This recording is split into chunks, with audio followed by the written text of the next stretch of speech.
السلام علیکم ورحمۃ اللہ۔ پیارے بھائیوں اور میری بہنوں، مومن کا ہتھیار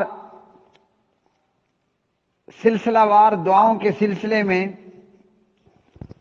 آج کی دعا ہے نماز کے بعد یہ کلمات ادا کرنا۔ صحیح بخاری میں کتاب الدعوات باب الدعاء بعد الصلاۃ، نماز کے بعد دعا کرنے کا بیان۔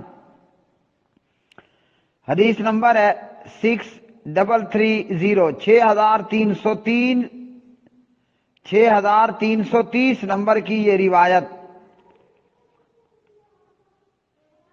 کتب المغیرۃ الی معاویہ بن ابی سفیان ان رسول اللہ صلی اللہ علیہ وسلم کان یقول فی دبر کل صلاۃ اذا سلم۔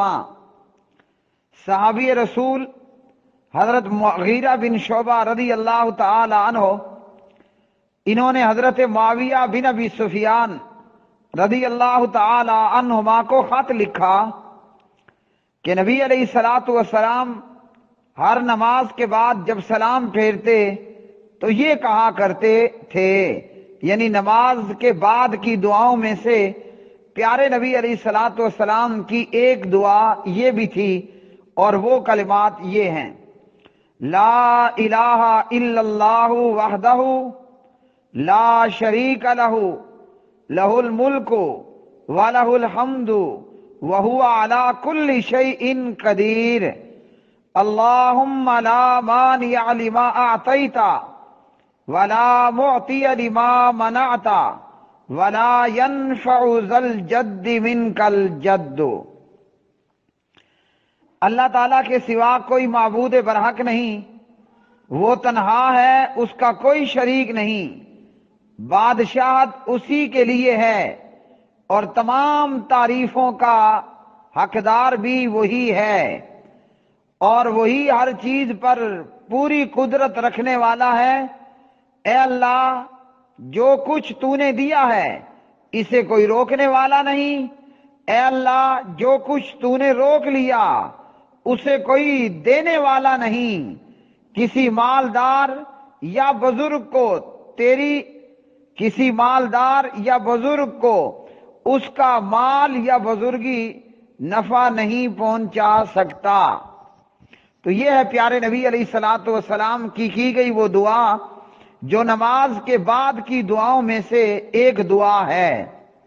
یہاں یاد رکھیے کہ دعا عبادت ہے، دعا عبادت ہے، اور عبادت صرف ایک اللہ ہی کی کرنی ہے۔ عبادت میں اللہ کے غیر کو شامل نہیں کرنا۔ ہم میں سے اکثر اس بدعت کو اختیار کرتے ہیں کہ نمازوں کے بعد، پنجگانہ نمازوں کے بعد اجتماعی دعا کرنا، یہ محض ایک بدعت ہے اور پیارے نبی علیہ السلام کا عمل نہیں بلکہ آپ کی تعلیمات کے خلاف ہے۔ انشاءاللہ آگے وقتاً فوقتاً ہم یہ پڑھتے رہیں گے حدیث کی مختلف کتابوں میں سے کہ پیارے نبی صلی اللہ علیہ وسلم نماز کا سلام پھیر لینے کے بعد کیا کیا دعائیں کیا کرتے تھے، انہی میں سے ایک یہ دعا بھی ہے۔ تو بدعت کا ہمیشہ یہ معاملہ رہا کہ بدعت سنت کا جنازہ نکال دیتی ہے۔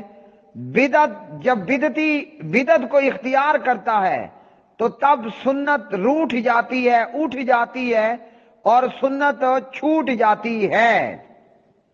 یہی وجہ ہے کہ ہزاروں لاکھوں نمازی نماز پڑھتے ہیں، مگر انہیں نماز میں یا نماز کے بعد میں پیارے نبی علیہ الصلوۃ والسلام کی پڑھی گئی، سیکھی گئی، بتلائی گئی دعاؤں کا کوئی عطا پتہ ہی نہیں ہوتا، اور وہ بدعات میں مصروف کار رہتے ہیں۔ اور اگر کوئی اجتماعی دعا نماز پنجگانہ کے بعد نہیں کرتا تو بدعتی الٹا اسے حیران کن نظروں سے دیکھتے ہیں کہ یہ آیا دعا کے منکر ہیں یا یہ دعا نہیں کرتے، جبکہ حقیقتاً دعا وہی کرتا ہے جو سنت کے مطابق کرتا ہے۔ بدعتی بدعات تو کرتے ہیں، دعا نہیں کرتے۔ ہم سب کو چاہیے کہ ہم ایک دوسرے کی خیر خواہی کرتے ہوئے جو سنت حدیث میرے علم میں ہے وہ میں آپ کے دروازے تک پہنچاؤں۔ اب صحیح بخاری کی اس روایت سے کیا معلوم ہوا؟ حضرت مغیرہ رضی اللہ تعالی عنہ صحابی رسول ہیں، اور حاکم وقت، حکمران وقت، صحابی رسول حضرت معاویہ بن ابی سفیان رضی اللہ تعالی عنہما کو باقاعدہ خط لکھ کر پیارے نبی کی اس سنت سے اور اس حدیث سے آگاہ کرتے ہیں۔ حضرت معاویہ بن ابی سفیان رضی اللہ تعالی عنہما فتح مکہ کے دن ان لوگوں نے اسلام قبول کیا۔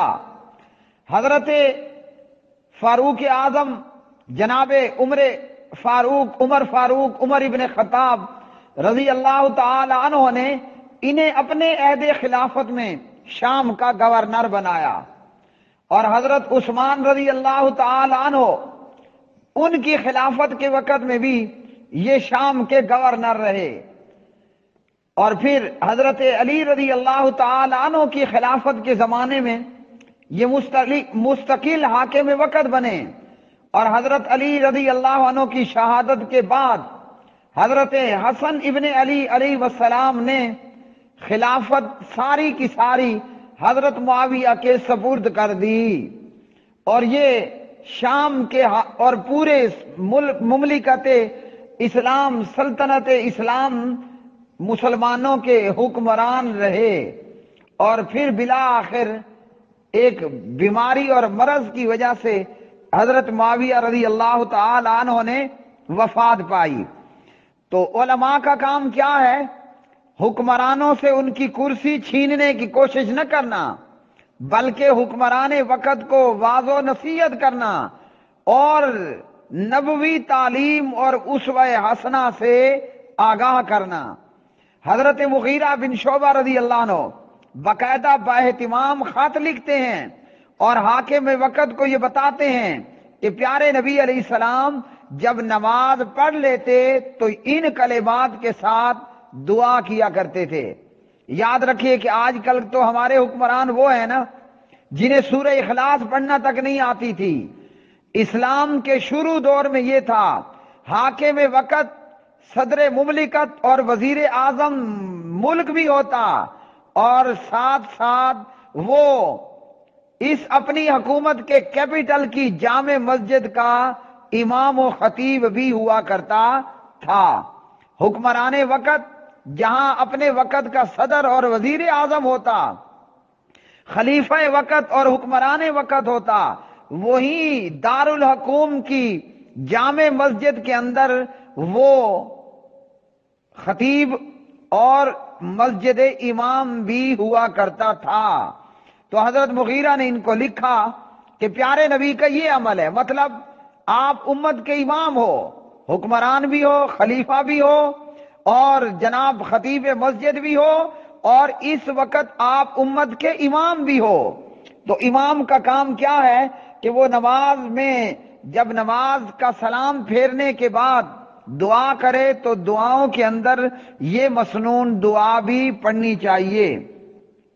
اب اس دعا کے اندر اب ہمارے ہاں حال یہ بن گیا ہے، علماء ہی کرسیوں کے بھوکے ہو گئے، جس کو دیکھو اس کے دل میں وزیر اعظم اور صدر بننے اور پارلیمنٹ میں پہنچنے کی امنگیں دوڑ رہی ہوتی ہیں، جبکہ علماء کا کام یہ تھا کہ وہ حکمرانوں کو تبلیغ کرتے، نصیحت کرتے، تمہاری کرسیاں، تمہاری صدارتیں، تمہاری وزارتیں، تمہاری حکمرانیاں، حکومتیں، خلافتیں تمہارے پاس رہیں گی، اور ہم علماء تمہیں نصیحت کریں گے، تمہیں سمجھائیں گے۔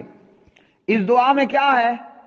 اللہ وحدہ لا شریک کے معبود برحق ہونے کا اقرار، اس کے بادشاہ حقیقی ہونے کا اقرار، اس کی تعریفات اور گن گیت گانے کا بیان، اور یہ کہنا، اس حدیث سے، اس دعا سے ہمیں یہ معلوم ہوا کہ جب اللہ سبحانہ و تعالی کوئی چیز دینے پر آئے، دنیا کی کوئی طاقت آپ کو اس سے محروم نہیں رکھ سکتی۔ تو جب ایسا ہے تو ہمارا بھروسہ کس پہ ہونا چاہیے؟ اللہ رب العالمین پہ۔ اور جب اللہ نہ دے اور اللہ روک لے تو پھر دنیا کی کوئی طاقت آپ کو نہیں دے سکتی۔ اللہ ہی دینے والا ہے، اللہ نہ دے گا تو پھر کون دے گا؟ الرحمن نہ دے گا تو پھر کون دے گا؟ الرحیم نہ دے گا تو پھر کون دے گا؟ اللہ دینے پہ آئے کوئی آپ سے چھین نہیں سکتا، اللہ نہ دے کوئی آپ کو دے نہیں سکتا۔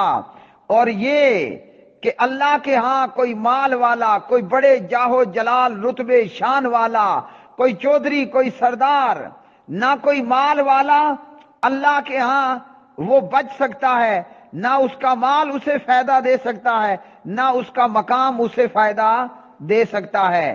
تو فائدہ کیا دے گا؟ اللہ کا تقوی فائدہ دے گا۔ ہمیں چاہیے کہ ہم مال پر اور چودراہٹ پر بھروسہ نہ کریں، گھمنڈ اور غرور نہ کریں، بلکہ عاجزی اور انکساری اختیار کریں، نیک اعمال میں جلدی کریں اور اللہ کا تقوی اختیار کریں۔